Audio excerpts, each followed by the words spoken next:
What if the Joker existed in 2025? The year is 2025 and clowns have gone out of style. They're creepy. They're weird. Nobody wants to see them.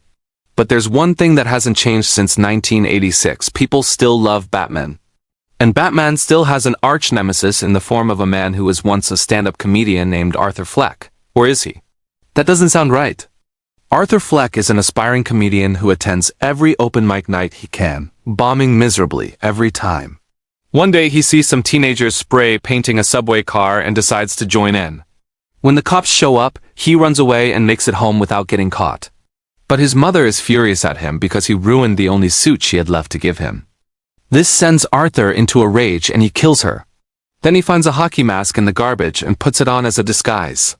He goes back to the subway where he carves out the face of a clown statue with a knife and paints it red.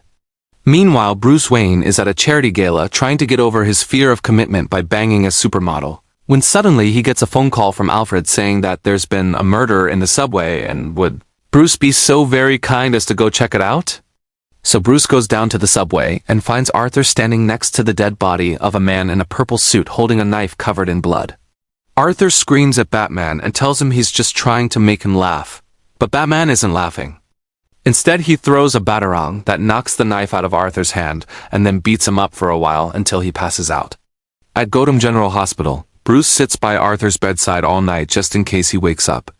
But Arthur stays asleep, which gives Bruce time to interrogate him and ask why he did what he did.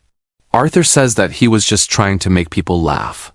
In response, Bruce takes off his mask and tells Arthur that he's going to make him an offer. He'll let Arthur go without pressing charges if he agrees to seek help and get therapy. But Arthur says no. He's already tried therapy. It doesn't work. He needs something more. Then he asks Batman if he knows where he can find some really heavy, sharp objects. Batman thinks for a second. Oh, you mean like a crow skull?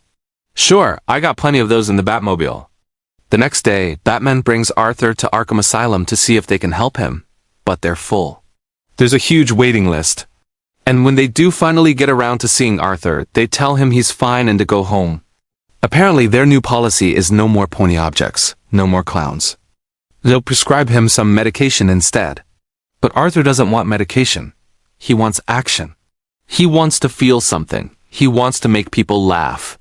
So he grabs a scalpel from a doctor and carves a smile into his own face, then runs away. News of the incident spreads like wildfire across Gotham, turning Arthur into an instant celebrity and giving him the fame he's always dreamed of.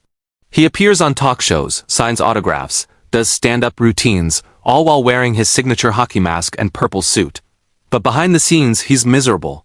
All this fame has made him rich, but he's still not happy. He wishes he could do something more, something bigger, something like killing people.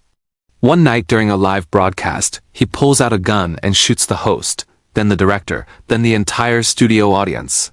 He's finally getting the laughs he's always wanted, but he's still not famous enough.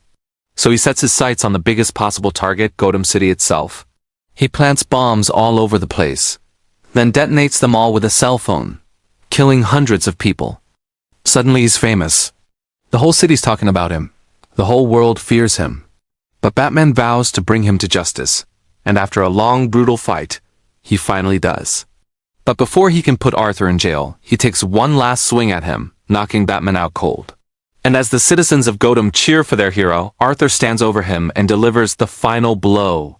He stabs Batman in the chest with a pair of scissors. Then the screen goes black, and we hear Batman's voice saying, "It's okay. It's okay." Just another day in the life of the world's greatest detective. If you like this story, check out more content where we deconstruct and reconstruct iconic characters from DC and Marvel Comics.